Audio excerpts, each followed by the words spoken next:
So, welcome to this, the final lecture in our course on fundamentals of transport processes, and I would like to use this lecture to briefly review the main lessons that we have learnt in this course. I first started off trying to go through the kinds of analysis that are used for unit operations. In that case, we have correlations which basically relate the dimensionless fluxes, the Nusselt number, the Sherwood number, the friction factor or the drag coefficient to other dimensionless groups. And we looked at various kinds of dimensionless groups. The most important ones that we use basically give a ratio of convection and diffusion. Ratio, the Reynolds number, which is the ratio of momentum, convection and diffusion, the Peckley number, ratio of mass and heat, convection and diffusion, as well as other dimensionless numbers which give the ratio of diffusivities of different quantities. For example, the Schmidt number, ratio of momentum diffusion to mass diffusion, or the Prandtl number, the ratio of momentum diffusion to heat diffusion. And all of the dimensionless groups that we have all contain ratios of these diffusions. Okay. So, for example, we had correlations in unit operations for Nusselt numbers for heat transfer from a pipe, okay, which involved the Reynolds number, the Prandtl number, the Sherwood number correlations for diffusion from a particle, okay, the friction factor for the flow in a pipe 16 by Re, okay, and these are all macroscopic quantities. They basically tell you how the total heat transfer from the entire heat exchanger, okay, they tell you basically how the total heat transfer from the entire heat exchanger depends upon the average temperature difference between the shell side and the tube side. Okay. So, these are correlations that are written down for average quantities. Okay. And what we wanted to do in this course is actually to write down microscopic transport equations, okay, which basically gave us some idea microscopically how transport was taking place very close to a particular surface, and then use averaging in order to find out the total transport rates. Okay. So, rather than looking at the entire heat exchanger, okay, with the shell side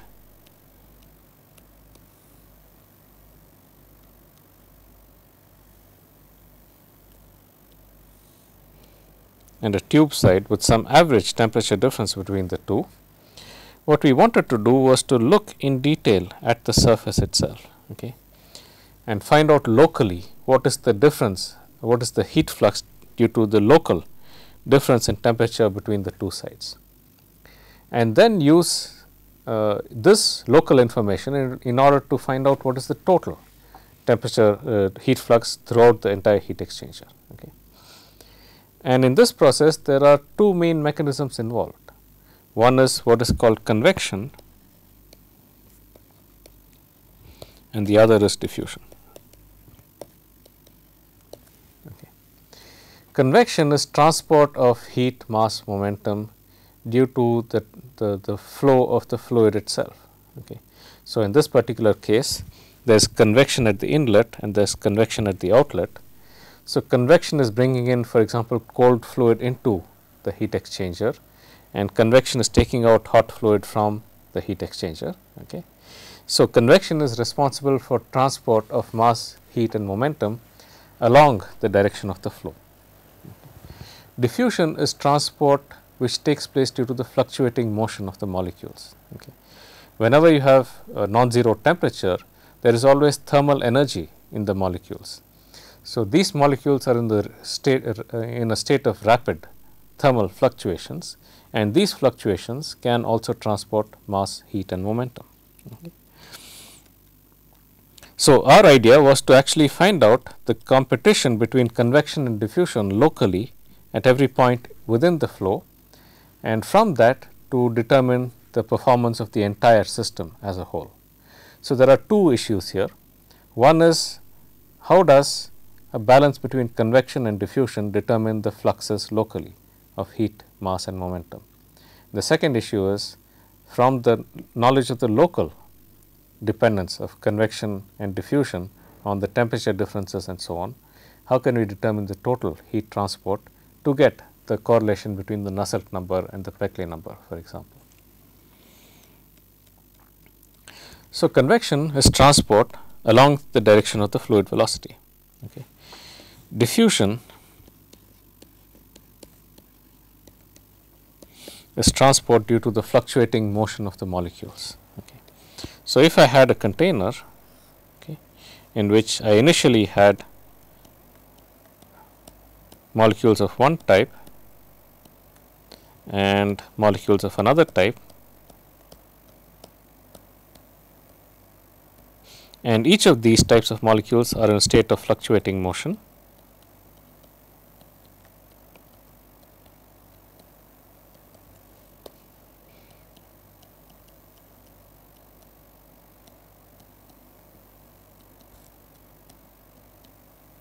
Okay. So, I have two types of molecules which are separated, and each of these are in a state of fluctuating motion. After some time, the system is going to get mixed.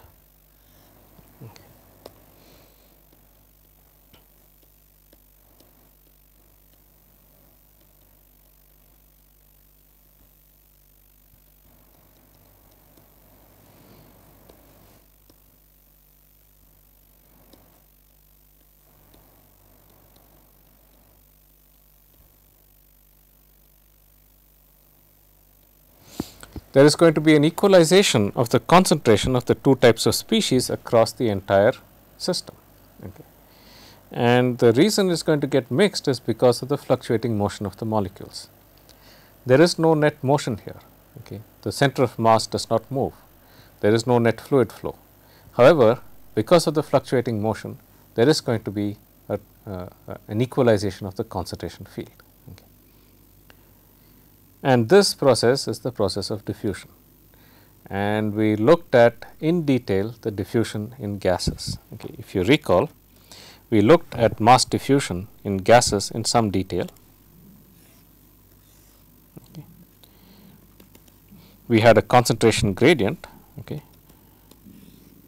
So, if I plot concentration as a function of this height z, okay, I had more molecules of one type here and molecules of another type here. Okay.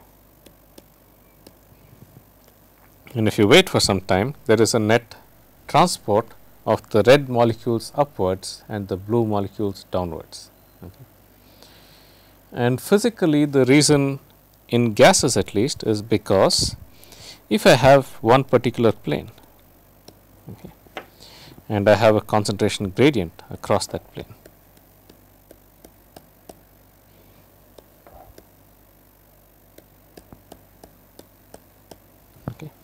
the molecules that are coming downwards are coming down on average from a distance of the mean free path above the surface, whereas the molecules that are going upwards are going on average from a distance mean free path below the surface.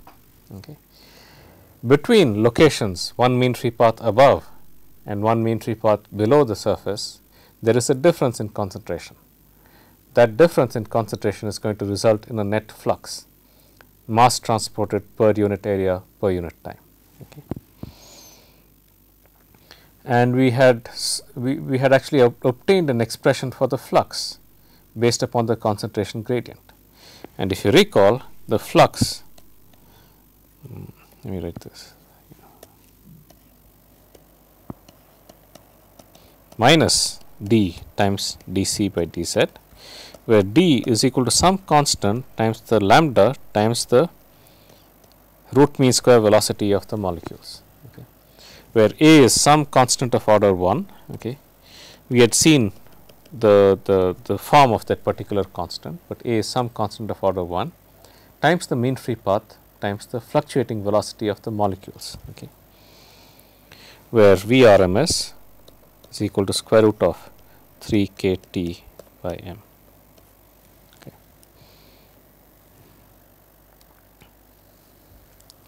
So, this diffusivity is a velocity times a length. It has dimensions of length square per unit time, and this is the diffusion coefficient for mass. Okay. In all gases, the diffusion coefficient will go approximately as the mean free path times the root mean square fluctuating velocity of the molecules. Okay. In a manner similar to mass diffusion, one can also define heat diffusion. Okay. In this particular case, there is a gradient in temperature. Okay, the temperature is a linear function of position, okay, and therefore, the molecules on top have a lower fluctuating energy than the molecules below. There is a temperature gradient. So, molecules on one side have a lower fluctuating velocity, on the other side they have a higher fluctuating velocity. And the method for calculating the diffusion coefficient is the same as in the case of mass diffusion. A molecule crossing a surface comes from a distance of the order of 1 mean free path above the surface. The molecule below the surface comes from a distance of the order of 1 mean free path below the surface. Okay. And because of that, there is going to be a net transport of energy even when there is no net transport of mass. Okay. Because faster moving molecules are coming down, they are carrying their energy down. Slower moving molecules are moving upwards, and they are carrying the lack of energy upwards, and because of that there is going to be a net transport of energy, and that energy flux can be written as minus k times dt by dz, where k is the thermal conductivity. Okay. This can also be written in terms of the diffusivity, minus alpha times dE by dz, okay, where alpha is the thermal diffusivity. Okay.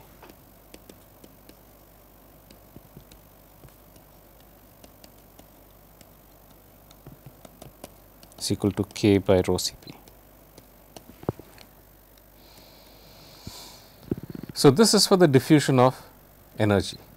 And finally, the diffusion of momentum, we consider a surface across which there is a net velocity. Okay. So, this is the x direction, this was the y direction, and I had a velocity ux which was a function of y. Okay. Ux is a function of y.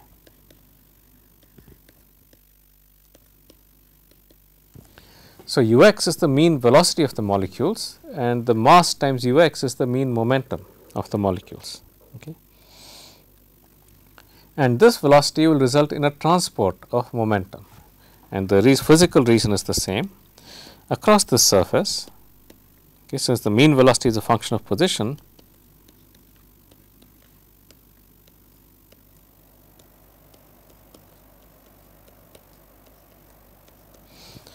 molecules above the surface have on average a higher mean velocity than the mean velocity at the surface. Molecules below have lower. Okay. Molecules that are coming downwards are coming from a distance of the order of the mean free path above the surface, whereas molecules going above are coming from a distance of the order of the mean free path below the surface. That means molecules that are coming downwards have a net higher momentum, molecules going upwards have a lower momentum. That results in a net momentum transport from above to below. Okay. In the case of momentum transport, we had defined tau xy is equal to force per area at the surface in x direction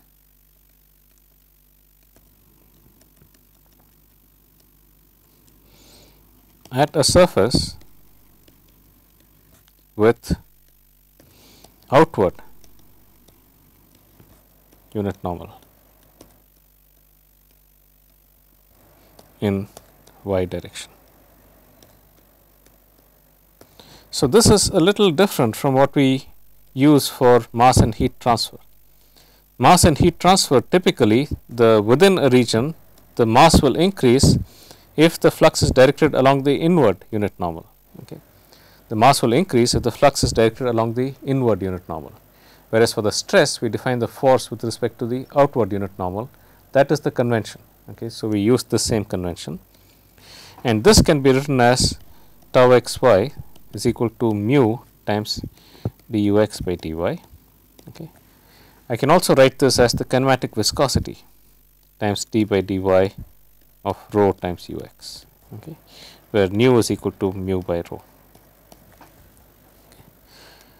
Once again, the kinematic viscosity is a momentum diffusivity. It has dimensions of length square per unit time. The thermal diffusivity has dimensions of length square per unit time. The mass diffusivity also has dimensions of length square per unit time. So, these three are the constitutive relations for mass, momentum and energy. Okay. So, this is the constitutive relation, the Fick's law for mass transfer. This is the Fourier's law for heat transfer, gives the flux as a function of the gradient in the temperature, and finally, we have the Newton's law for the stresses for momentum transfer. All of these have a common form. Transport of a quantity per unit area per unit time is equal to the diffusion constant times the variation in the density of that quantity per unit length. Okay. So, rho times ux is the momentum density, concentration is the mass density, and E is the energy density. So, the transport of a quantity per unit area per unit time is equal to the diffusion coefficient times the gradient of the density of that quantity, mass, momentum or energy. Okay. And all of these have identical forms.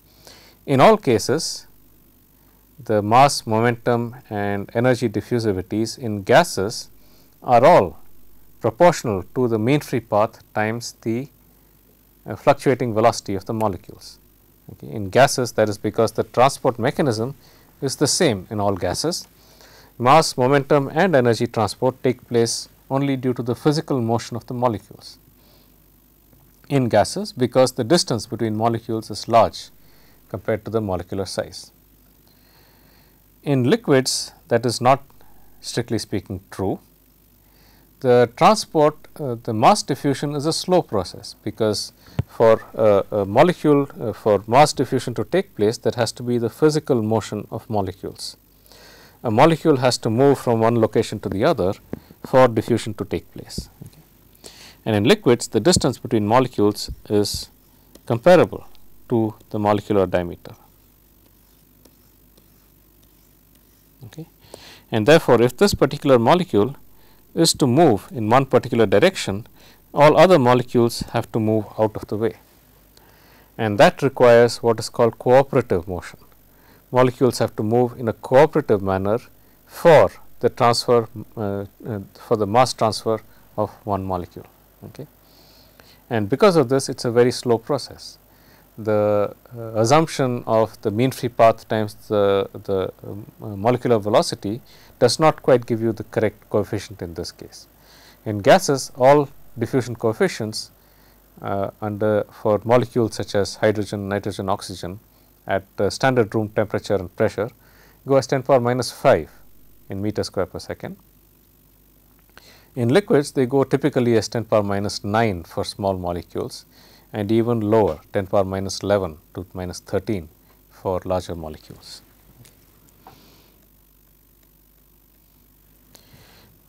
Momentum transport does not require physical motion of molecules. Momentum can be transported even due to intermolecular forces, and because of that, the momentum transport in liquids is typically much faster than mass transport. The Schmidt number could be of the order of 100 or so, okay, in most liquids. Energy transport, once again, it depends upon the mechanism of energy transport. In liquid metals, for example, the transport is due to the outer electronic shells around the molecules, which are shared among all the molecules. Because of that, the transport is a very fast process, and due to that, the Prandtl number is actually very small in liquid metals, whereas in non-conducting liquids, the transport takes place due to the physical rotation or vibrational motion of the molecules, and there it is a relatively slow process. So, on this basis, we had rationalized why the diffusion coefficients have the values that they have in liquids and in gases. The important picture to keep in mind is this picture of the fluctuating motion of the molecules transporting either mass, momentum or energy. Once this fluctuating motion of the molecules is isotropic, it takes place with equal velocity in all directions. Okay. Convection is not an isotropic process, it is directional, it takes place only along the direction of flow. Okay. So, we have these two effects, one is diffusion, which takes place with equal magnitude in all directions, and convection, which has a definite direction to it. And the balance between these two is going to give us the transport rates in real systems. So, this basically tells us if we take a small little differential volume, how the transport is going to take place within that volume. The next step is from this small differential volume, how do we look at an entire system, okay. And that involves a process of integration. Okay. Before that, we have to define fields. Okay. What we are dealing with here is what are called fields. Okay. In our analysis procedure, we will be dealing with fields, that is fields of mass, momentum and energy, and one has to define these fields carefully. At the microscopic level, any volume that you take is made up of molecules. Okay, it is made up of molecules, okay. And the density field, okay, okay, for this differential volume delta V, rho, okay, at x, y, z, is equal to summation of the mass of all the molecules within this differential volume by the volume itself. Okay. So, you find out what is the total mass of molecules of all the molecules within this differential volume, divide by the volume itself,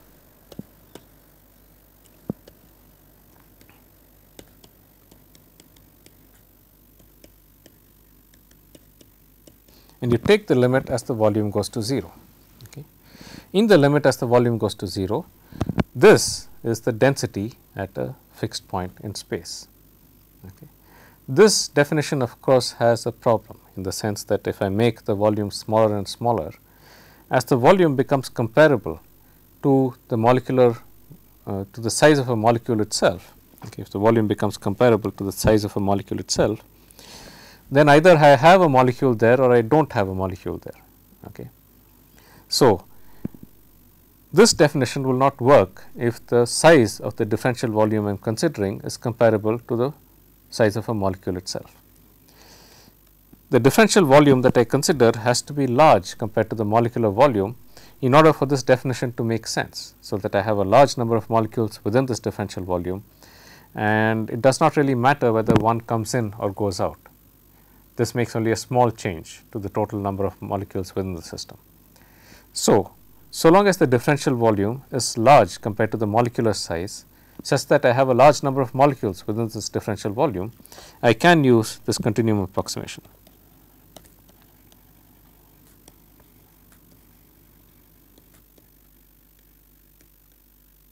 Okay.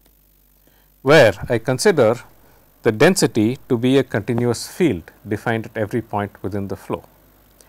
This volume has to be small compared to this volume has to be large compared to the molecular size, but of course, this volume has to be small compared to the macroscopic scale. Okay. So, for example, if I am considering the flow in a pipe,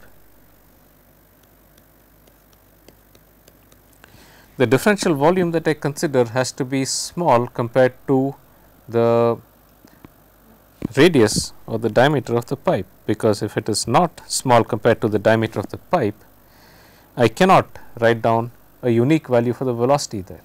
The velocity is a varying function, it is varying as a function of position.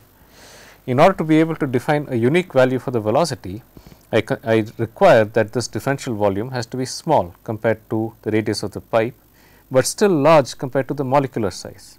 Okay.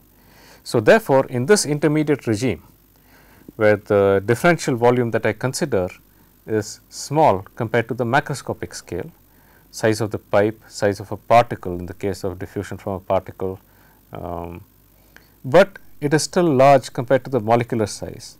In this intermediate regime, I can define fields which are continuously varying functions of position defined at every point within space, okay, for the density, temperature, velocity.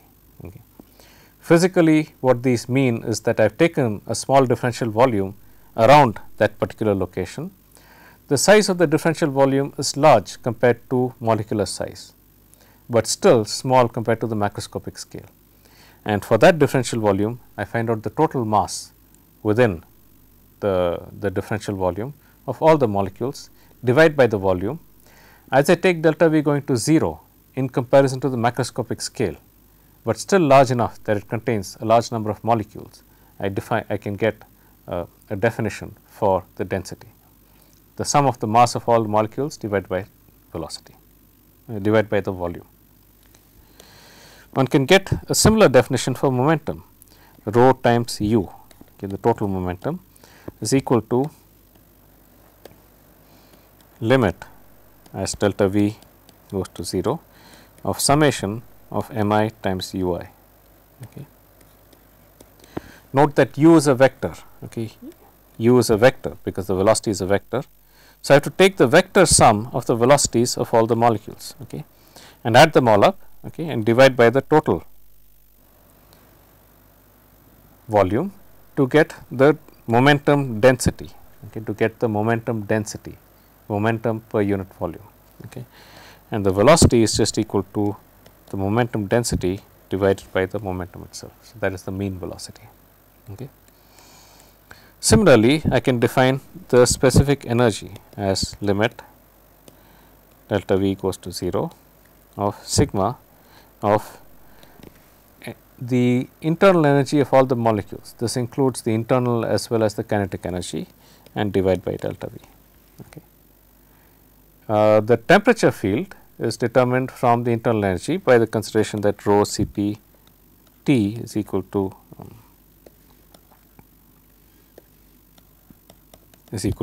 delta E. Okay. Any change in energy is equal to the change in temperature times the specific heat at constant pressure or constant volume, depending upon the system that you are considering. Good. So, once we define these fields, we can then define fluxes in terms of variations of these fields. Okay. So, for example, the mass flux, okay, if I have some coordinate system, okay, and I want to find out what is the mass flux at a given point. Okay. The mass flux in the x direction is equal to minus d times partial c by partial x. Okay. Jy is equal to minus d times partial c by partial y. And similarly for the z coordinate. Okay. So, at a given position, from the variations of the concentration field, I can find out what are the fluxes. Okay. The flux is actually a vector. Okay. J vector is equal to Jx Ex plus Jy Ey plus Jz Ez minus d into Ex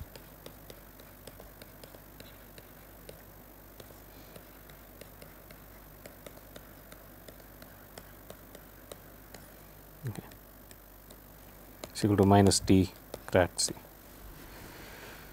So, the flux itself is a vector object at a given point. It has both a magnitude and a direction, okay, and it is related to the way that the concentration varies around that position.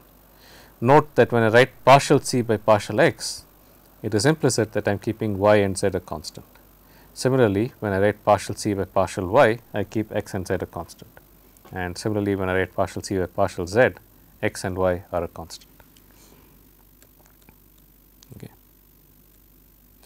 So, these fluxes are also varying with position, the temperature concentration fields are also varying with position, and we obtain equations for these fields by doing what are called shell balances.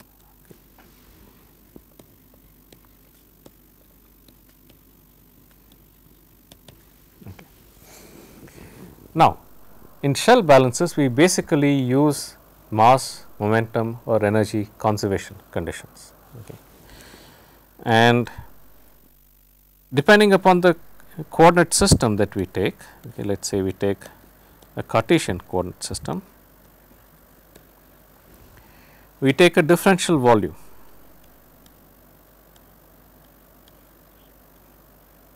Okay.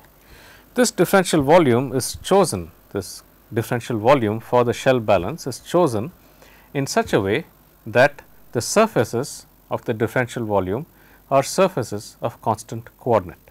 Okay. So, the differential volume is chosen in such a way that the surfaces of the differential volume are surfaces of constant coordinate. And then we write a balance equation which basically balances the masses coming in and going out of this differential volume. So, if you are writing a mass balance equation, we write for this entire differential volume mass coming in on all the surfaces, mass going out on all the surfaces, and the accumulation within the differential volume. Okay. We did this first for problems of unidirectional flow, okay, where you had variation on only one direction, unsteady problems in general, but problems of unidirectional flow. Okay. Then we looked at problems with variation in two directions, and then we wrote general balance equation for these differential volumes. Okay. And in Cartesian coordinates, this differential equation has the form dc by dt plus d by dx of u c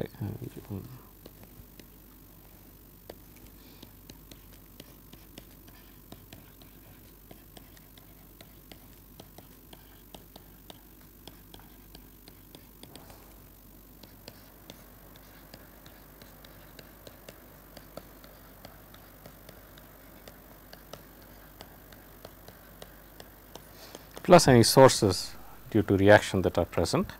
Okay. But I showed you that a simpler way to write this is as dc by dt plus the divergence of u times c is equal to d del square c plus s, okay, where this is the divergence of the velocity times the concentration, and this is the Laplacian of the concentration field. Okay. This form of the equation is general. Okay. I showed you that you can get this even for a cylindrical coordinate system. Okay.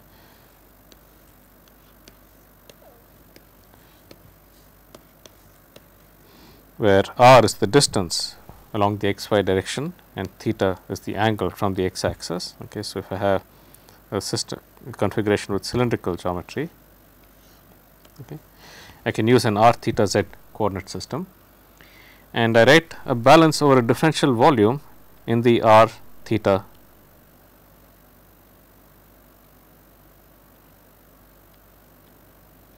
and z directions. Okay. And if I do this, write a balance over this differential volume, I will get an equation of the form partial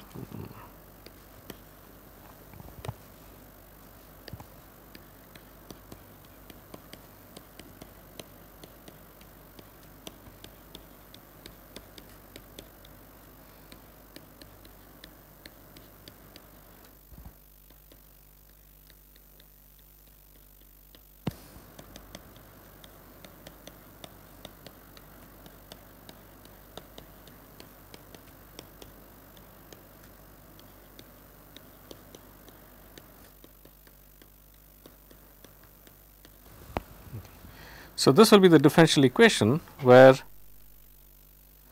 this here is the divergence of velocity times u, and this whole thing is d del square of the velocity in the cylindrical coordinate system. The more complicated forms that we get over here for these terms in comparison to the Cartesian coordinate system are because of the variation in the surface area, because the surfaces are curved and there is a variation in surface area as you go outwards, okay, because they are parallel surfaces, but they are curved surfaces, and the surface area changes as the coordinate changes. Similarly, for a spherical coordinate system,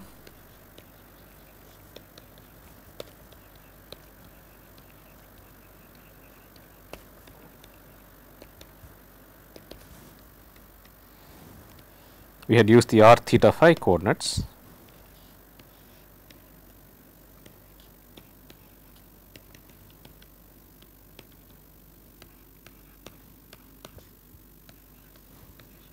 We would use the r theta phi coordinate system in a spherical coordinate system. In that case, the differential equation was of the form dc by dt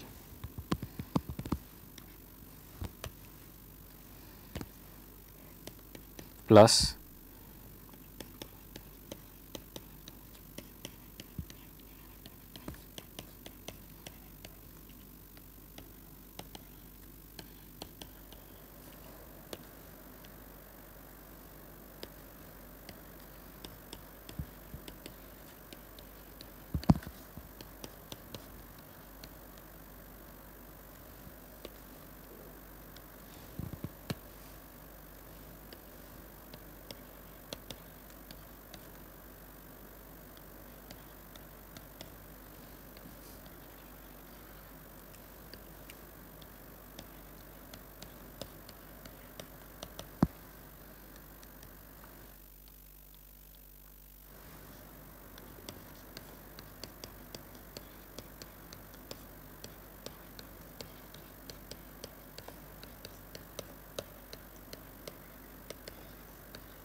okay. So, this is the form of the differential equation, where this entire term is divergence of u times c, okay, and this is d del square c. Okay. We did solve problems specifically for variations only in 1 and 2 directions, but those were special cases of this more general equation. Okay. Those were special cases where the variation in 1 or 2 of the coordinates was no longer present. Okay. So, this is the general equation for transport in all 3 dimensions, and transport in 1 and 2 dimensions are general cases of this. Okay. For those general cases, we had devised various techniques to solve the equations. The first one, if you recall, was a similarity solution for the transport from due to the instantaneous motion of a flat plate for momentum transfer, or the instantaneous heating of a flat plate for heat transfer. In that case, we had transport from a flat plate into an infinite fluid, and in that case we had no length or time scales in the problem, and we were able to reduce the problem just based upon dimensional analysis to just one similarity variable, and that similarity variable was z by square root of alpha times t, or z by square root of nu times t. This is the only possibility if you have transport into an infinite fluid, and we used that technique in order to reduce the dependence from 2 independent variables, time and z, to just one independent variable. So, the similarity solution procedure was one of the procedures that we devised for cases where just based upon dimensional analysis you can reduce the dependence. The second one was separation of variables. For example, transport into a finite channel. In that case, you have dependence both on time and on the z axis, on the z coordinate. Okay. So, we had separated out the concentration into 2 functions, one which depended only upon time, the other which depended only upon z. Okay.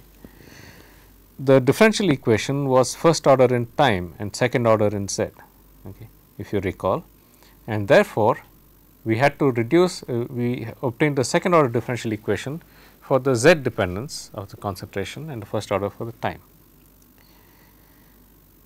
We now had to choose a homogeneous direction. Okay. In this particular case, we ensured that both boundary conditions in the z coordinate were homogeneous. We subtracted out the steady solution from the actual solution. Once you subtract out the steady solution from the actual solution, you get homogeneous boundary conditions in the z coordinate. The solution we got were in the form of sine and cosine functions with discrete eigenvalues n pi for the flat plate case, and on that basis we were able to construct a solution using orthogonality relations, because these sine functions form basis functions which are complete and orthogonal. Any solution can be expressed as a sum of these sine or cosine functions, okay, which are defined with whose value is defined to be 0 on both bounding surfaces. and on this basis we were able to reduce the dependence into a function of time times a function of position. And we had an infinite series. The functions decreased exponentially in time. That is generally true because the solution has to go to the homogeneous solution in the long time limit, and we had sine and cosine dependence upon space, and based upon that we had constructed a solution as an infinite series expansion. This is a general feature for all separation of variables problems. When you separate variables, you would like to have homogeneous boundary condition in one of the coordinates such that you get discrete eigenvalues and a set of solutions in the form of basis functions which are orthogonal for the particular operator that you are considering. So, that was one method, separation of variables solution, okay. And we also saw how we can do an how we can study oscillatory flows using complex variables. Okay. Whenever there is an oscillatory flow, rather than writing down the forcing form as cos of omega t or sin of omega t, we can write that as e power I omega t. Since the equation is linear, the solution for the temperature field also has to have the same frequency. There can be a phase shift, but the frequency has to be exactly the same. Okay. So, the final solution that I get has to be exponential, okay, in cos and sine functions with the same frequency as the forcing, and from that we managed to get simplified solutions. So, those were solutions for specific configurations, okay, for specific cases. We then derived the more general equation that I just showed you of the form dc by dt plus divergence of u c is equal to d del square c plus any sources or sinks. Okay. Now, if you scale this equation by a characteristic length and a characteristic velocity, you will get an equation of the form the Peclet number times dc by dt plus del dot u c is equal to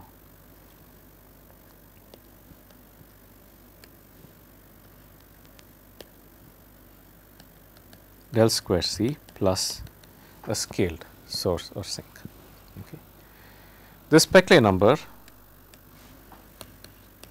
is equal to u L by d, where u is the characteristic velocity, L is the characteristic length, and d is the diffusion coefficient. In the limit where Peclet number is small, the diffusion is dominant compared to convection. Okay. So, if the Peclet number is small compared to 1, I can solve an equation of the form del square d del square c plus any sources or sinks is equal to 0. Okay. So, this basically reduces to a strategy for solving d del square c is equal to 0, okay, in general. Okay. So, in Cartesian coordinates, this has the form d square c by dx square plus d square c by dy square plus d square c by dz square is equal to 0. Okay. And I showed you how you can obtain solutions of the form c is equal to some function of x, some function of y, some function of z, okay, and use separation of variables to get the individual functions. We solved a couple of problems in this, heat transfer from a cube, for example. Okay. In that case, you can separate out the variables into different functions. In the homogeneous directions, you will get solutions of the form x is equal to sine n pi x, here x is a scaled variable, and y is equal to sine of m pi y star. Okay. In the homogeneous directions, in the inhomogeneous direction, you will get exponential solutions. If z is the inhomogeneous direction, the solutions in that direction will be exponential functions, and therefore, the final solution that you will get will be of the form c is equal to summation over n summation of m of a n m sine n pi x sine m pi y times some function exponential e power square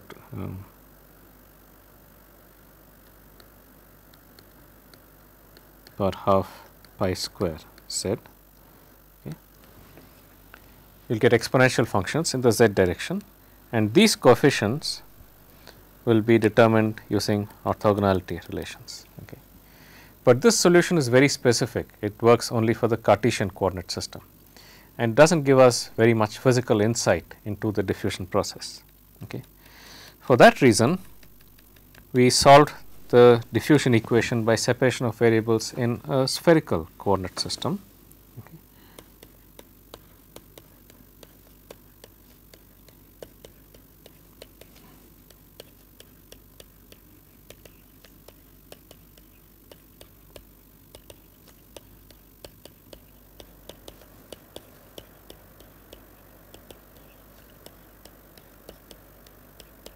Is equal to 0.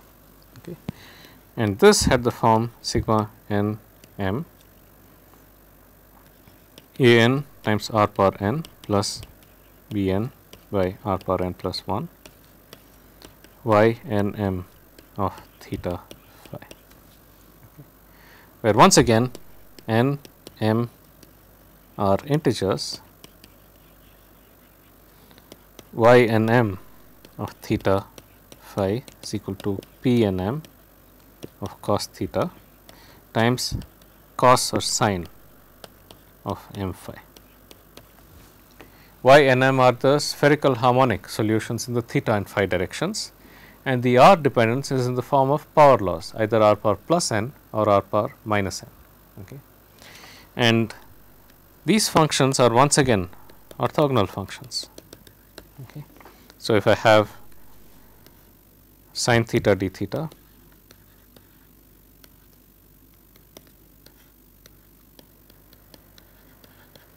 y n m of theta phi by p q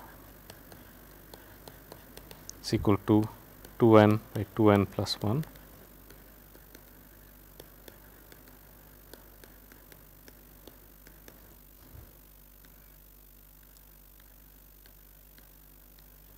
Okay, so, this is non-zero only when n is equal to p and m is equal to q. So, this is the orthogonality relation which can be used to determine the concentration or the temperature fields in a spherical coordinate system. And we actually saw how to determine the conduction from a sphere which has a source of heat, as well as the effective conductivity of a composite material using these basis functions. Okay. The spherical coordinate system, the solutions that are obtained using separation of variables also has another physical interpretation. Okay. For n is equal to 1 and m is equal to 0, okay, this corresponds to a point source of heat. Okay. Q is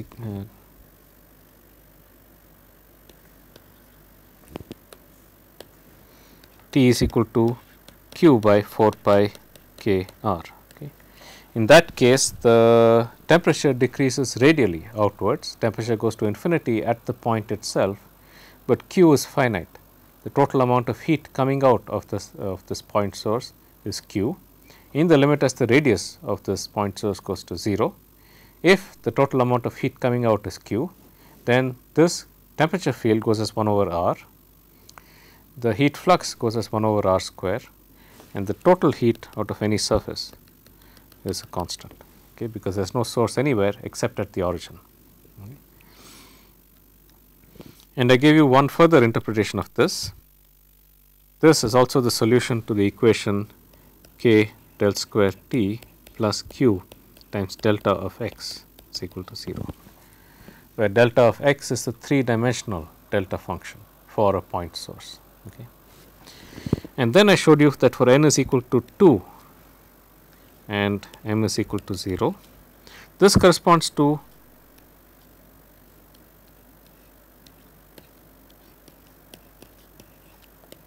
a source and a sink, okay, plus q and minus q, separated by a small distance 2l. Okay. If the distance from the origin r is large compared to the separation between the source and the sink, the solution that I get for the temperature field is going to be equal to 1 by r square cos theta, okay, T is equal to, which is equal to 1 by r square P 2 0 of cos theta. Okay. So, I am sorry, this is 1.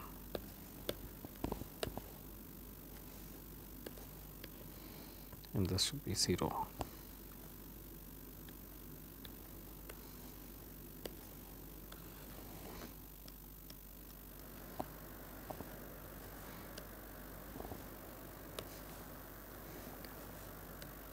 Okay. And n is equal to 1 and m is equal to plus or minus 1 corresponds to situations where you have either a source and a sink separated along the x axis or along the y axis.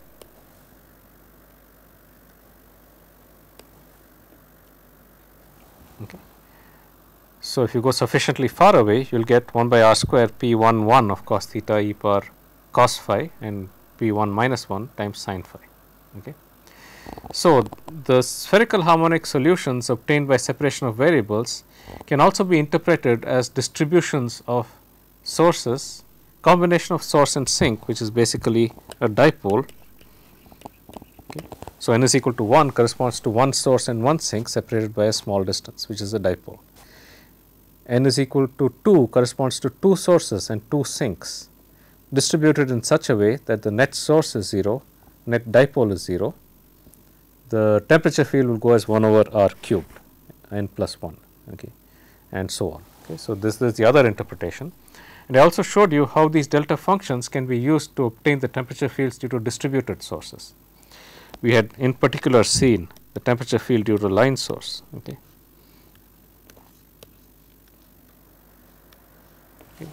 In one of our previous lectures, we can integrate, we can consider the line source as a distribution of point sources, determine the temperature field due to each one of them and add them up to get the total temperature field.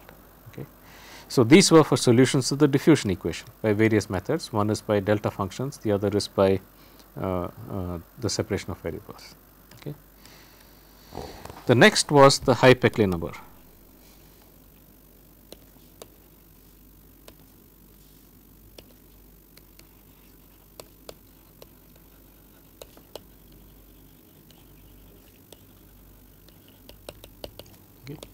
P e times partial c by partial t plus del dot u c is equal to del square c plus sources or sinks.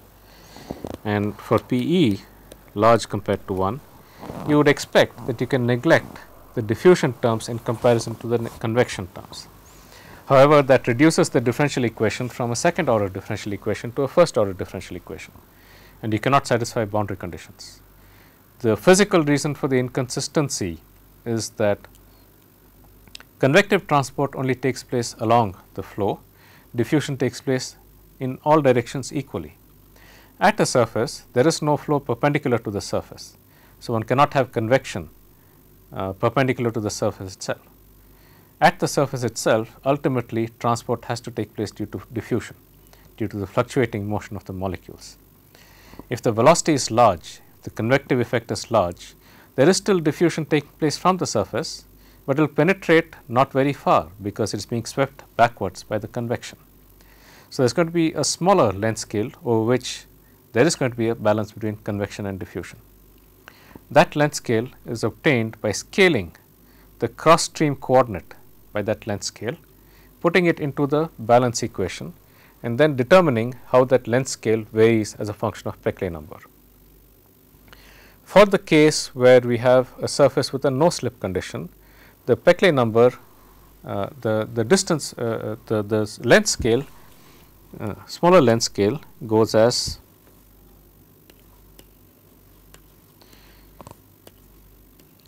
Peclet number to the minus 1 by 3 in the limit as Peclet number becomes large for no slip, okay, and L goes as P e power minus half for finite velocity.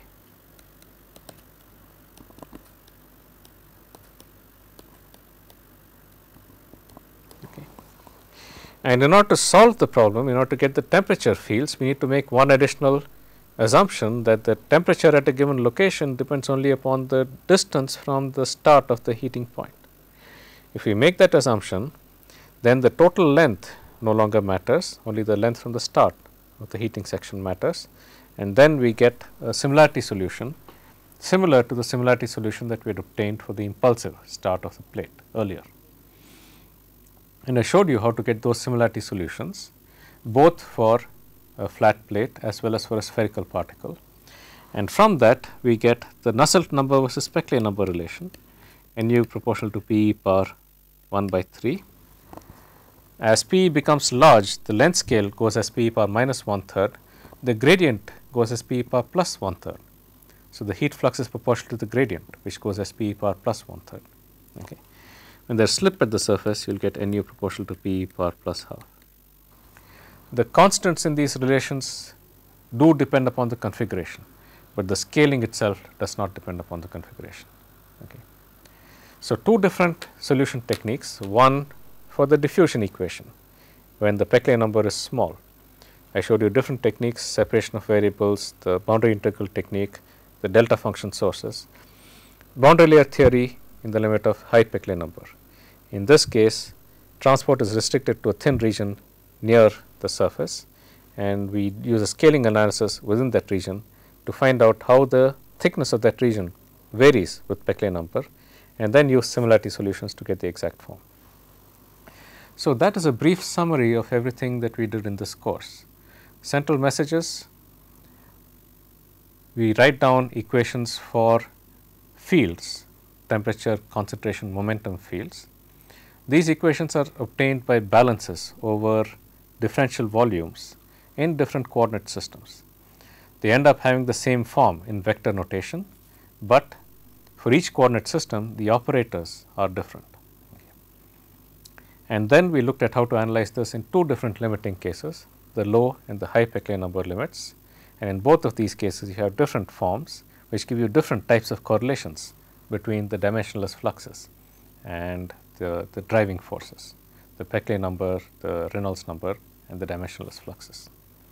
So, that briefly is a summary of everything that we did in this course.